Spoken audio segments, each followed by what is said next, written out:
Shut up and sit down.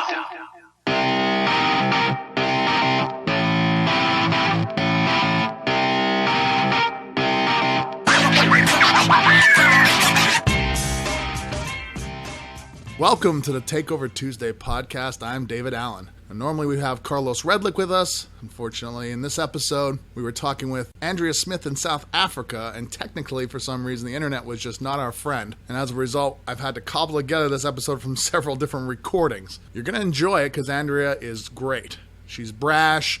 She's helping a lot of people with their fitness and health, and she's helping doing a lot of charity work. So I think you're going to really enjoy this episode. It's a little different because we delve really into her industry a little bit, and she sort of gives the real guts of what actually goes on in some of these fitness competitions. So we're just going to jump right into the episode. I know you're going to enjoy it, and let's start talking with Andrea Smith. Hello.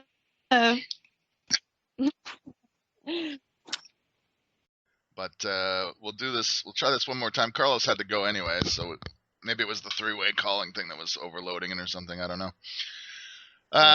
We'll start from where we were. So I think we were talking about, sort of how your fitness career, the hard work, the training, the dedication that takes, how that sort of may have overlapped, what you've done with your business career, how you'd applied that, to the hard work and consistency and stuff like that. Did that bleed over into your business career and help you start your business? Oh, yeah, of course. I mean, I think that when someone works really hard on their,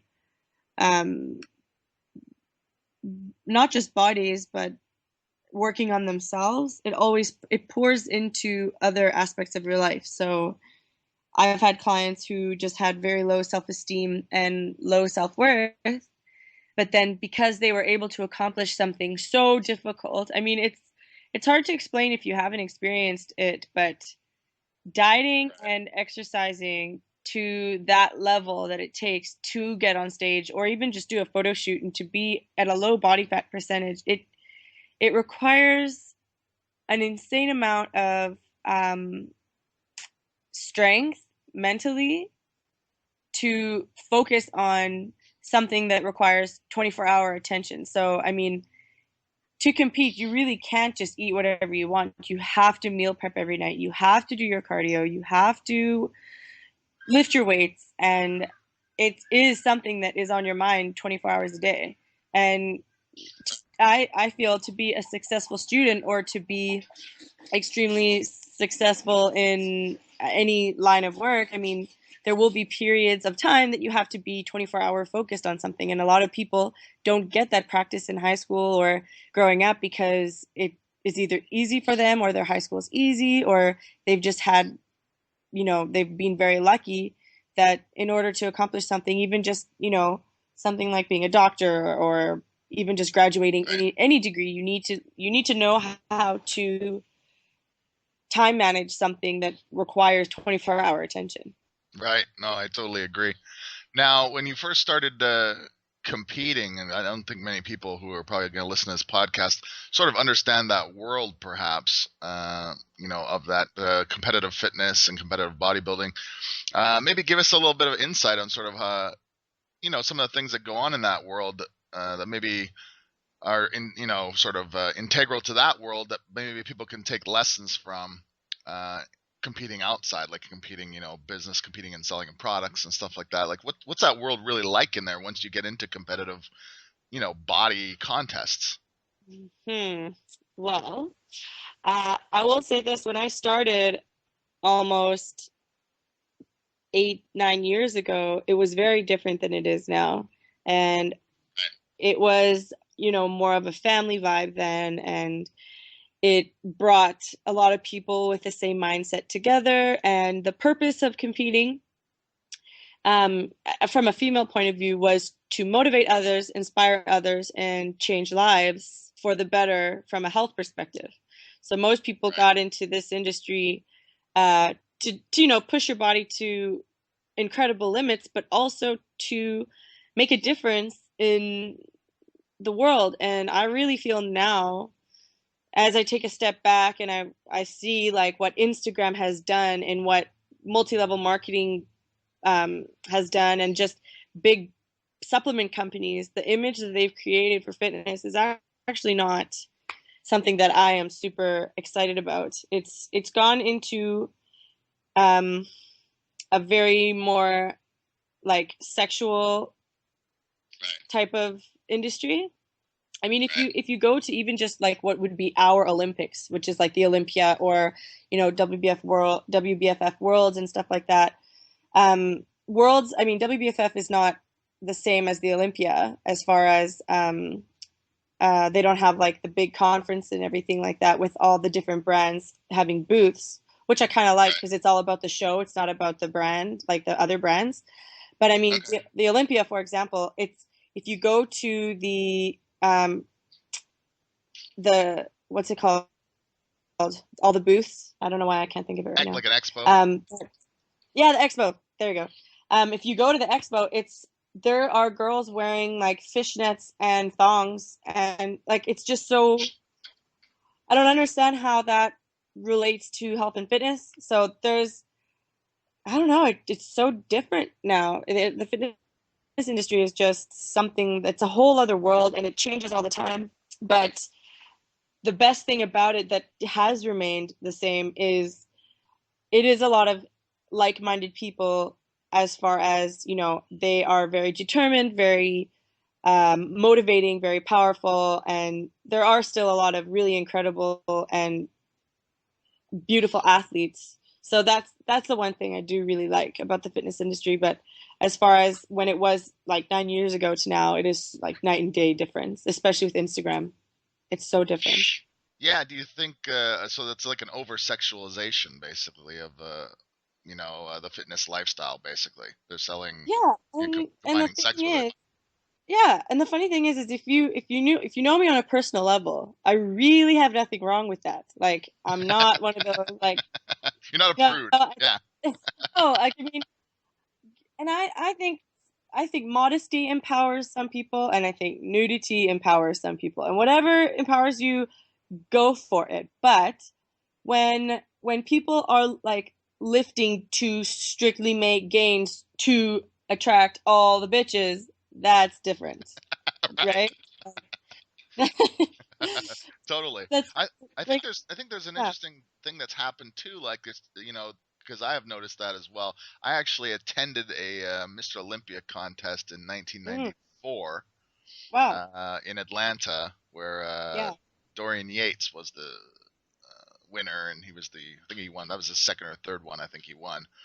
Uh, and back then, I will agree with what your assessment is, because that was quite a while now. And when I was at that expo, I met a lot of like fitness stars and stuff at the time. I remember meeting Kiana Tom of Body Shaping, which was back in the day a show that was on like every morning. And there was very little sexualization of it. The fitness people were very fitness oriented, and they had like either bodysuits or Mm, multiple piece bodysuits on. There was no yeah. real like sexualization of it.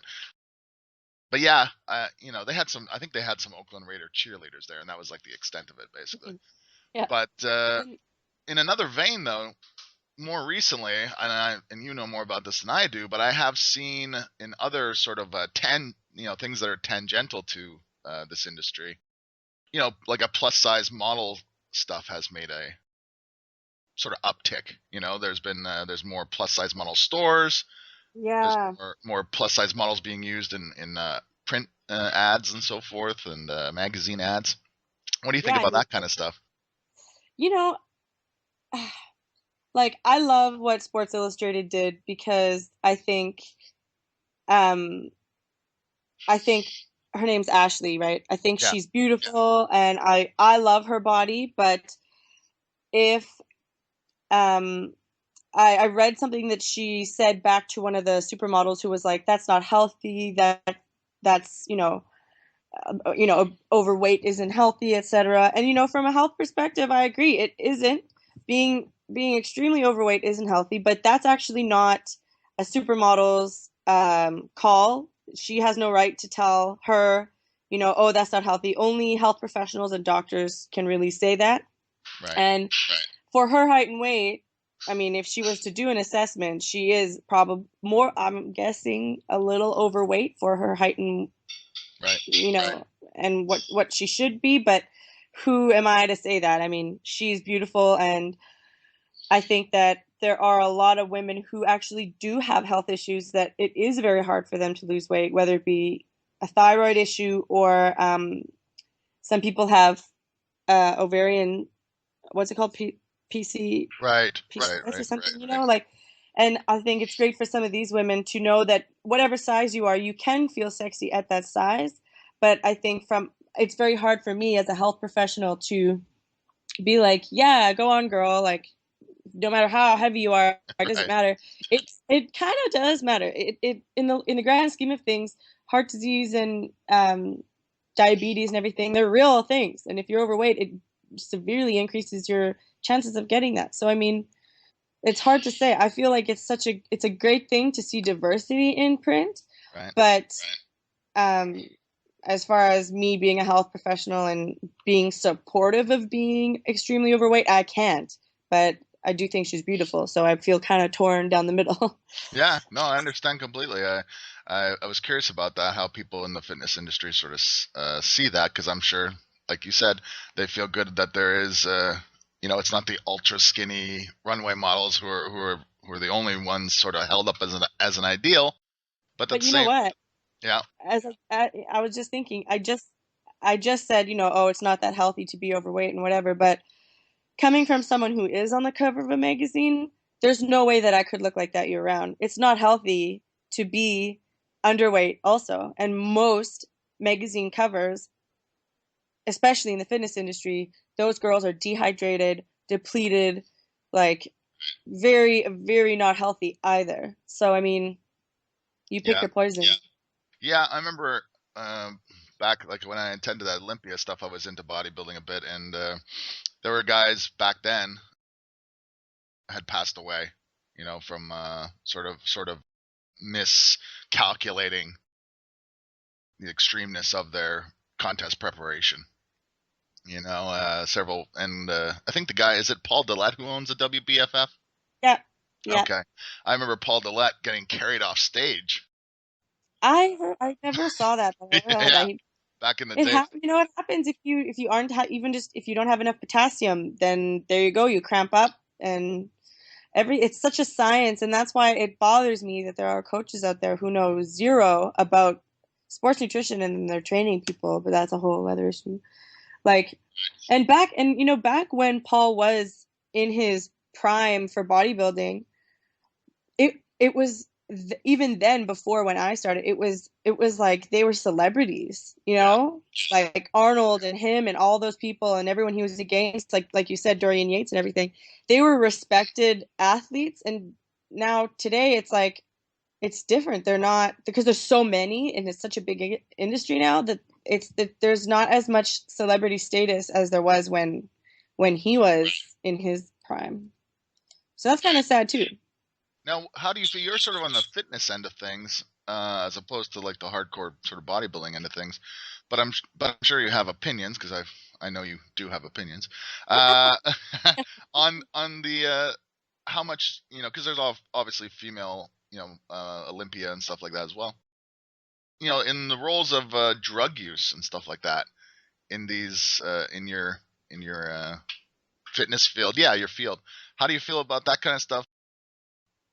Is it one of those taboo subjects, such as in men's bodybuilding, where people don't really talk about it that much, and it's kind of an underground thing, or is it a Yeah. well-known, widespread kind of thing?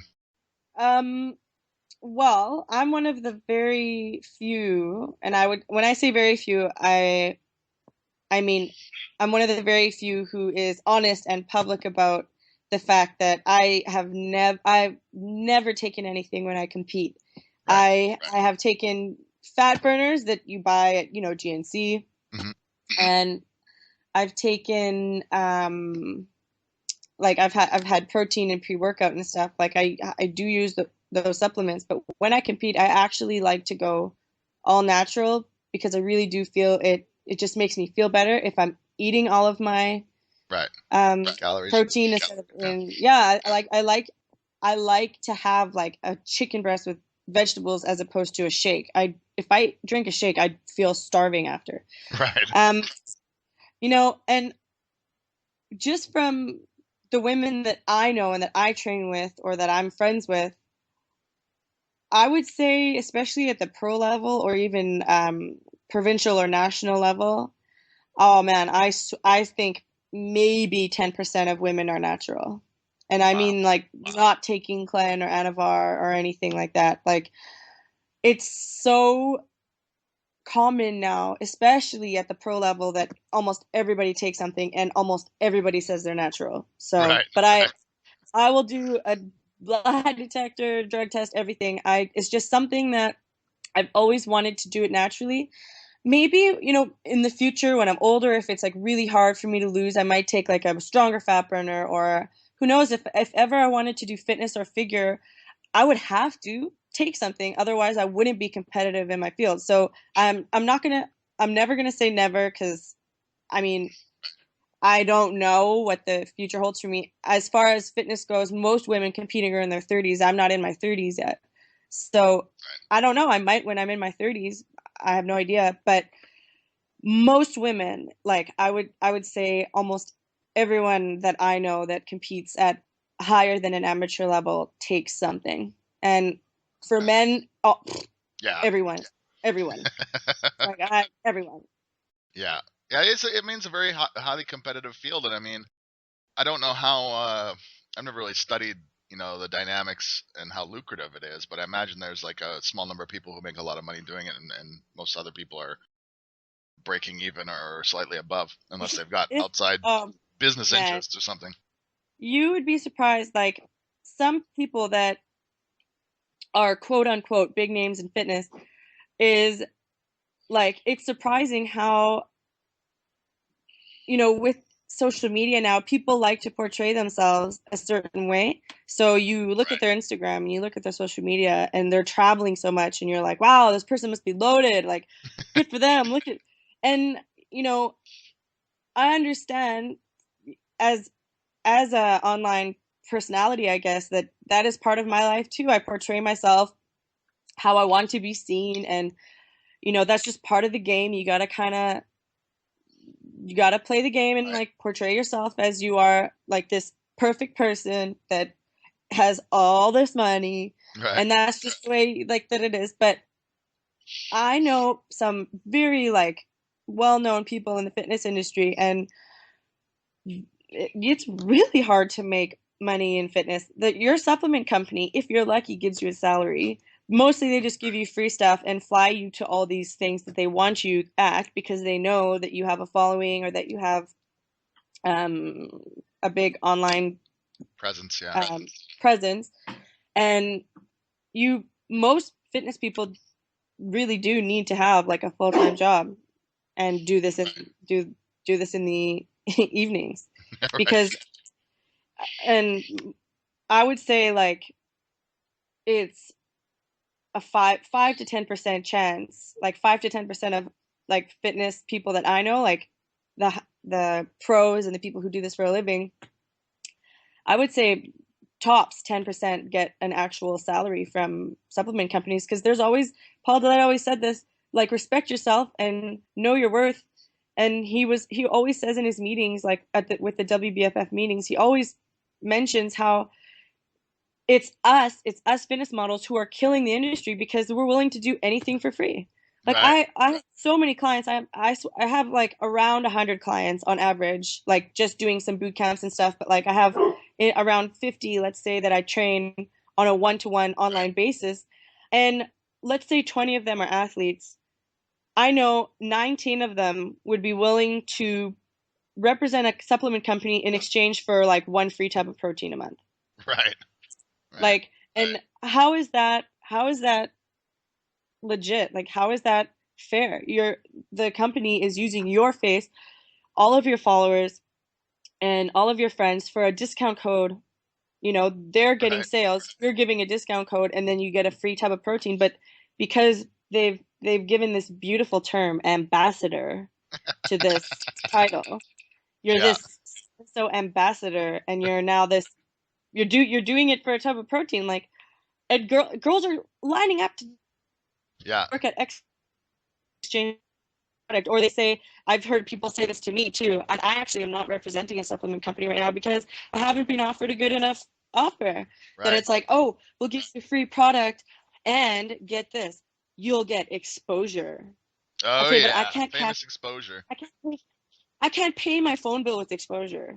So, thanks for the opportunity, but no thanks.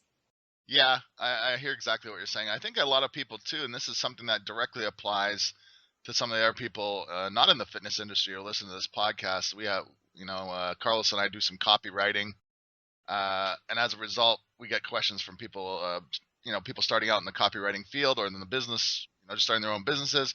And this is one of the things that I think copywriters have a real problem with, which is accepting that there's this, you got to pay your dues at the beginning usually when you start anything, but people I think vastly undervalue what they do. And I think like you're saying about these fitness people, it's the same way. Their ambassador is just another term for slave, basically. And that's not the way to go about it, because and then it hurts everybody else too. Yeah, and that's the thing, and that's why down. And that's why I brought it up, because you can actually relate that to any industry. I mean, think about it. Even just copywriting, like you said, but even like I studied sciences for a bit, and just people are like lining up to do work for free because they want to show that they're better than everybody else. And in any industry that you think that I could even think of, it's just so competitive now. I mean, the population is increasing, and not just that, but opportunities, especially in North America, for people are also increasing. So we have a lot more people in school, which is great. And like, even just think of I have some friends of mine who have like 2 or 3 degrees but can't find a job. Right. And so no kidding that they're going to be like, oh, I'll do an internship for free for 3 years and then it'll pay off. And a lot of times it does. Like, you got to pay your dues, you got to do stuff for free, but sometimes it doesn't. And sometimes you're just going to be taken advantage of. And I think people really can't see the difference. And in the fitness industry, or maybe even in copywriting, I'm assuming it's not easy to be very good at that. So know your worth. Like, it's not easy to diet or be a marketable person with a pretty face and a good body. And it's not easy to be an amazing writer. So like, know your worth. Yeah, I think it has a lot to do. I think having known you a little bit and followed you for a while, that you have no problem with confidence. And I think a lot of this relates back to your overall confidence. Carlos, although he had to step off the call to take another call, he has the same. That's why we sort of connected, because just the confidence aspect has gotten a lot of his career started in copywriting, as it did for me. As a performing magician too, I've done the same thing, where I priced myself sort of what I thought, at least first, maybe out of the range of most people, because someone's got to be the most expensive. That's, there's a sort of a psychology to all this stuff too in sales, where you got to know your worth, but you also got to be able to stick to your guns. I think a lot of people are just held back by the fear that you'll never get any work if you charge too much and stuff. Were you in sales like earlier in life? Yeah, I did cold calling and stuff like that when I was very young.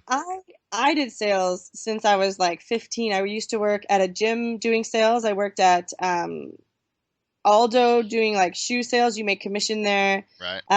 I sold Mercedes-Benz for a while. Like, I was in sales for a very long period of my life before I got into fitness, from like my entire teens up until I started my own company. And I really, really think that sales was one of the biggest things for me that helped me be where I am today, because a lot of people like frown on sales because they think it's like, you're like a snaky car salesman or something, but it's a lot about learning how to read people and knowing what people want. And there's nothing wrong with knowing that. There's nothing wrong with being able to read someone being like, okay, they're not interested. Or it really helped me with fitness because I got to see the different kinds of people out there. And I can tell now if someone emails me and they're like, have like 500 questions, are very hesitant and a little skeptical, I'm like, sorry, I'm full. Because especially in fitness, and like you have to really want it. to lose weight. It's not easy. If it was easy, everybody would do it. Yeah, I But can certainly attest to that.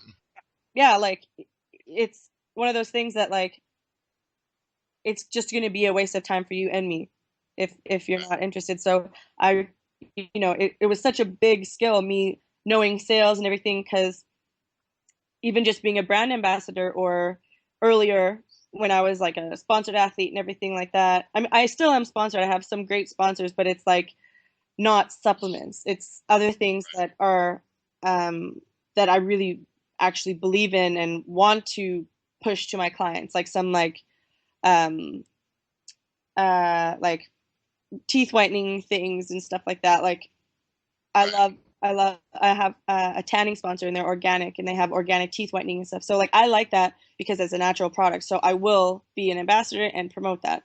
But as far as supplements go, I mean, that's different.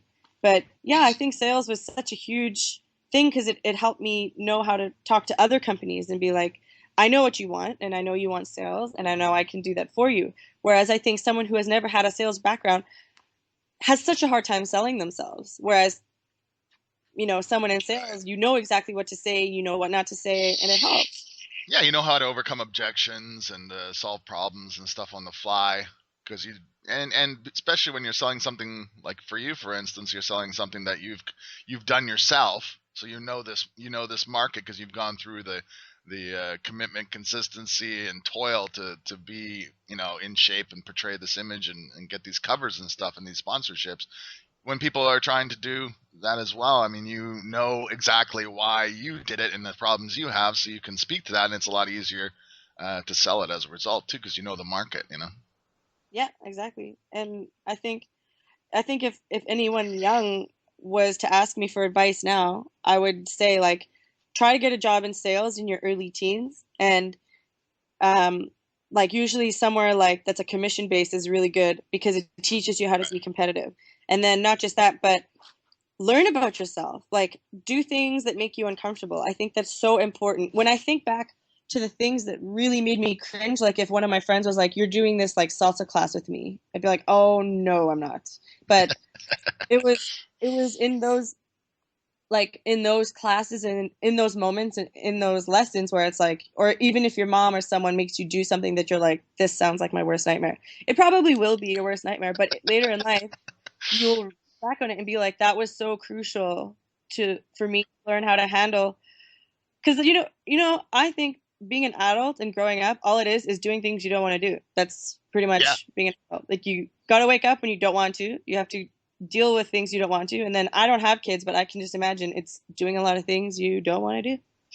Yeah, no, I think you're right. I mean, there's things that things you want to do and you sort of love pursuing it, but they always seem to be accompanied by things that you have to do. And like for instance, with these sponsorships for the teeth whitening and the tanning, are these people you reached out to, or do these people come looking for you, or how did that sort of thing work? if if I'm looking for a sponsorship in a certain uh, field, I'll do my research first and see which company appeals to me the most. And then usually I will reach out to them. Okay. But the few that I have right now actually contacted me. And I think that's from just having like a presence online. And I think one of the best things too is I've been loyal to brands for years. So when I find something I like, I'll stay loyal. And I think that's really, really rare as far as athletes go, because I mean, I'm sure you've seen it as being a fan of fitness people. Every year they have a new sponsor, and it's like buy Magnum products, buy Magnum products, and the next year it's like actually don't buy Pharma Freak, And I'm like, it's hard to take someone seriously when you know that they're just sellouts. And as harsh as that is, I mean, even just looking at like the new biggest brands online and everything, I can't believe how many big supplement companies are just getting away by they're making millions of dollars just by picking the most highly popular people online, highly sexualized, and they're selling their products. Nobody even knows if the product works. They just take a photo with the product and they're like, "Look how sexy I am, buy this." Right. Like, what? It's crazy. Now, in terms of your business, you have in-person programs as well as online distance training and stuff. Is that correct? Yes, that's correct. So in Winnipeg, obviously, as you mentioned, my hometown, I have a manager who works there for me, and then three trainers, soon to be four, and they do one-on-one training, and we call them power fitness classes because we are moving away from the word boot camp classes because that's not what it is. It's a power fitness class. So you're working on increasing all levels of fitness, your endurance, your strength, um, everything like that. So we have three amazing women trainers right now who they do the one-on-ones and the power fitness classes. And then I have two trainers who do posing with my competitive girls over there. And so all these trainers were spend time with me, like they've all also trained with me, so they know what I'm like as a coach, but now they also know what I'm like as a boss, and I think I'm pretty good. And so they run everything in Winnipeg for me, and then online, I'm the one who does all of the nutrition and most of the workouts. The girls are all pretty good at writing workouts as well, so I let them do that. And me and my boyfriend Dan, we write most of the strictly competitive programs, so like the sports nutrition, everything like that. So online, you don't have to be a competitor to train online with me. I mean, I have so many women who they just want to be healthy, and so how it works is you just send a check-in every week along with photos and answers to a bunch of questions, and I adjust your plan accordingly. So to register, you just go online to ambitiononline.fitness, and you register for however many months you want. There's pre-made programs that just download automatically, or you can get a custom one.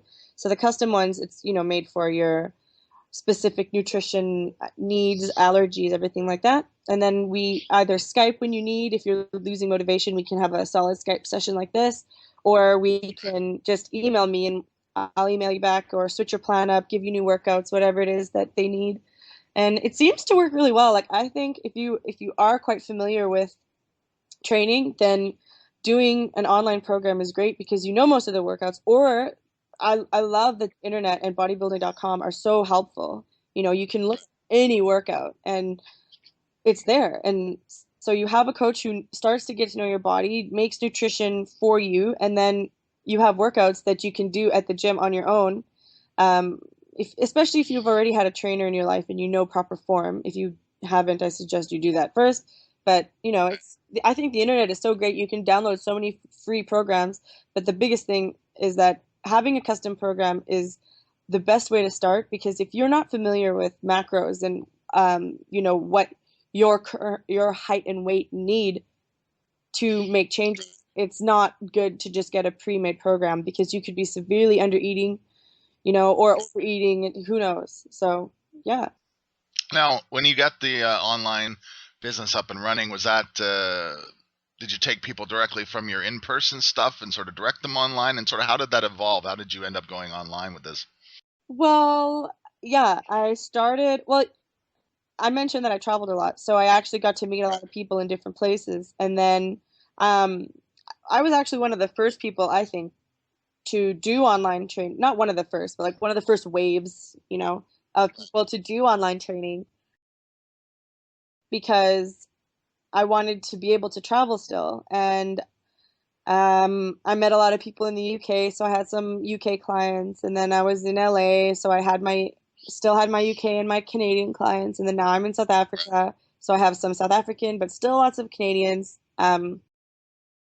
Yeah, a lot of it did come from my my Get Ready girls and all the women that I know from Winnipeg, but I would say a lot of it now mostly is just word of mouth or online marketing. So I notice when I post a really good transformation, I'll get girls from all over. I have a girl from the States right now, someone in Australia, UK, a few from all over Africa. Like it really, I think online marketing is the best to get, but in the same breath, there are so many online coaches now. It's hard to pick someone that's actually good.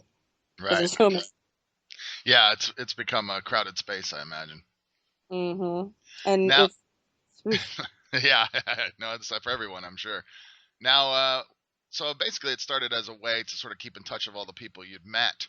You Yeah, know, where you left those cities and went to new cities, you had a way to stay in touch and keep training them, and then it sort of evolved into where you get new people now who now yeah, you get new people now who you've probably never met in person. yeah. Oh yeah, all the time. Like I'll get, just, oh hey, I follow you and I like your training style. But you're right, it did start off as me, because like I get very close to most of my clients too, especially if I've trained them for a long time, and I have quite long client retention. So like most of my clients and even just the trainers who work for me and everything, they keep their clients for, usually I would say the average is a year. And my trainer is the one that's worked for me the longest. I've known her since I started, so like 2009. Right. A lot of my clients go and come back, so they'll go do their own thing, then come back when they need something or like they need a change. And it's hard to not become friends with someone when you're so invested in their success. You know what I mean? Like you want to know how they do. And I'm not the type of person either that, like, I have a few clients who they went to another trainer or they'll go to another coach, and I think that's fine. Like, and I always want to know what they're doing and how well they're doing. Like I want to know that they're succeeding. As long as you're succeeding and you're doing well, that makes me happy. Yeah, So yeah, you're just out. Ultimately, I think your business in general too. If you're not in it to help people, what's the why are you in business? I mean, money is a motivator for some people, I'm sure, obviously, and you have to have money to do the things you want to do in life. But at the same time, I mean, it sounds like you've figured it out, which a lot of people sort of ask questions of us on this from this podcast is you get people what they want, and you'll get what you want ultimately, basically, because you've helped them. I'm sure you've heard that quote where it's like, do what you love and the money will follow.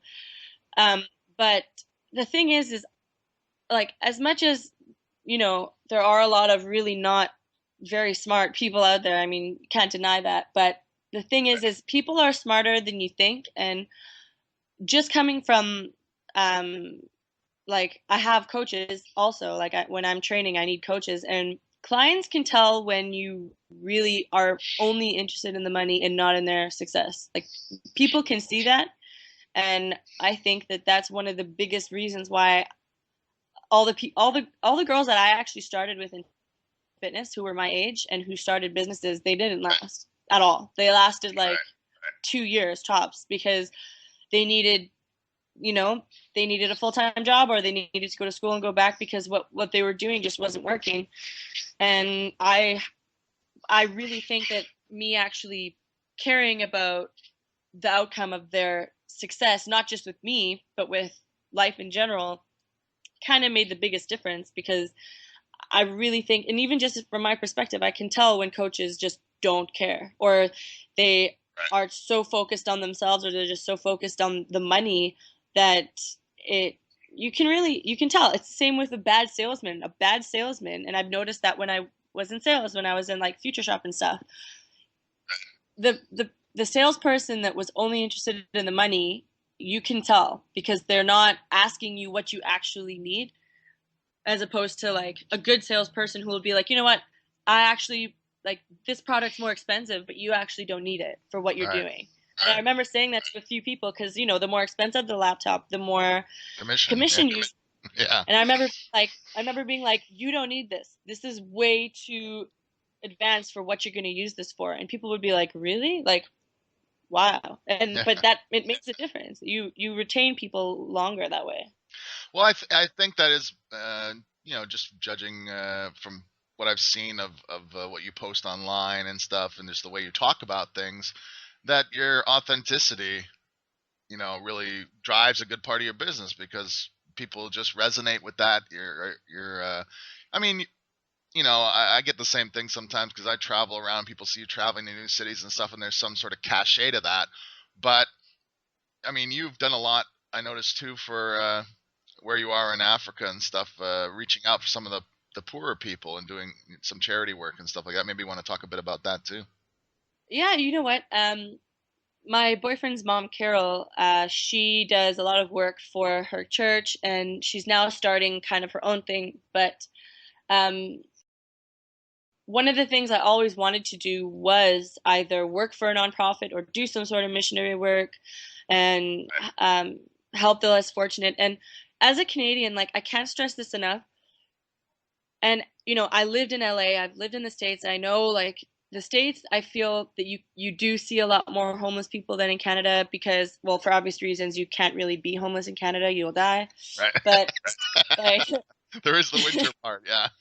there's the winter part. But as a Canadian, like we have such a good government, and you know, there's so many amazing things that Canada has to offer. They have like just things that you can't even dream of when you live in a country that's mostly below the poverty line. And the thing is in Canada, below the poverty line is not actually, you're not really destitute.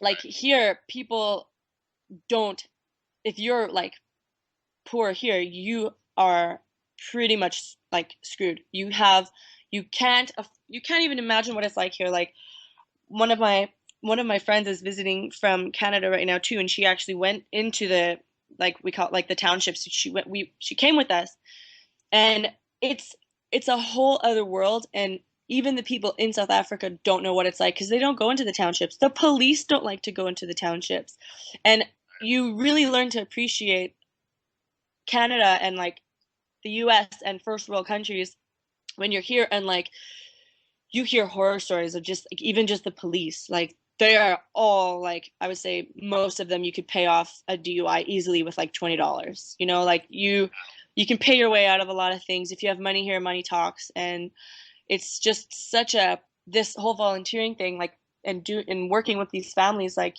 um they have to kind of come up with their own law system where like if you steal something over and over and over again in a township, you probably will get killed.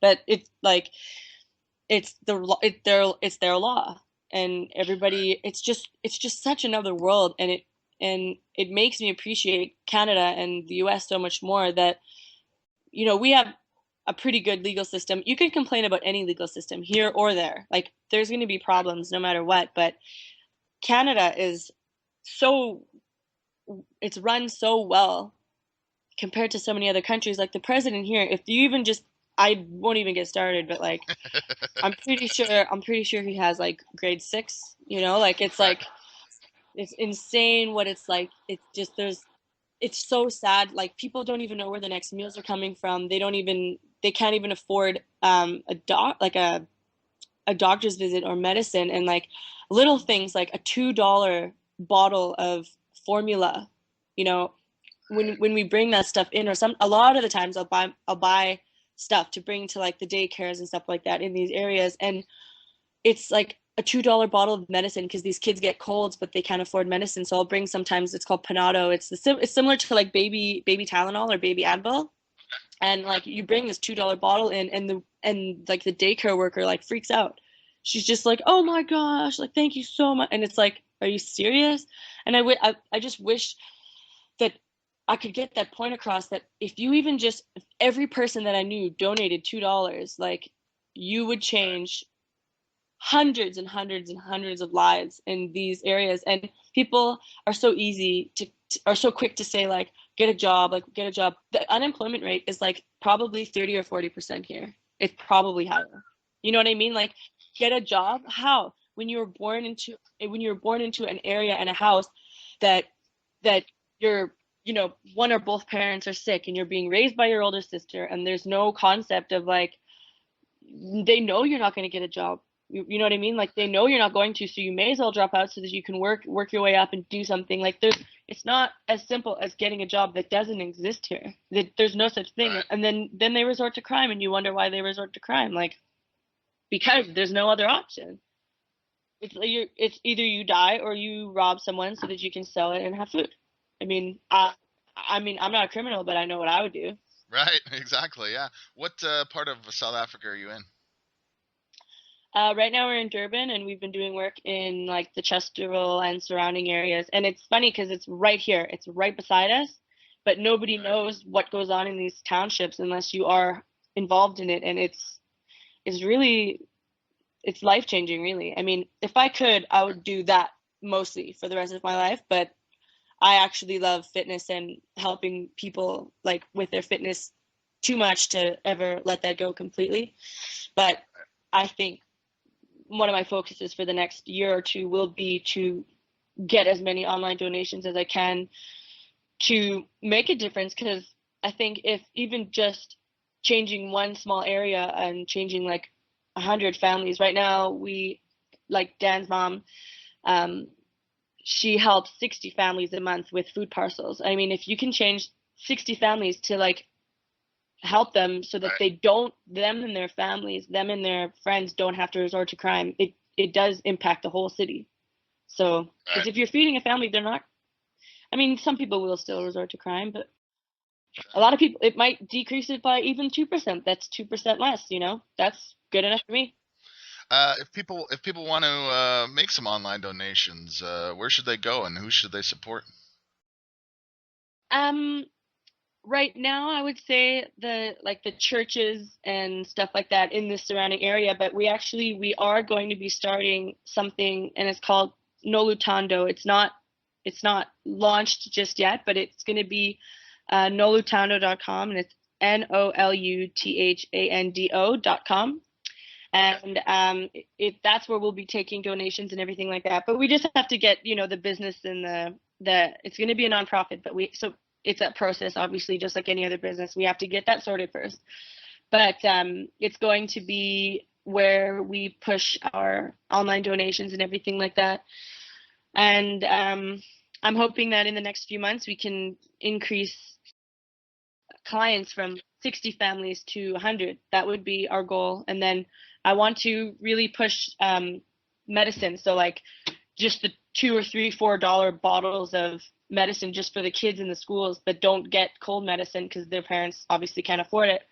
I'd like to be able to just give them cold medicine, because then it prevents things like pneumonia and things that do eventually still kill people in third world areas, right?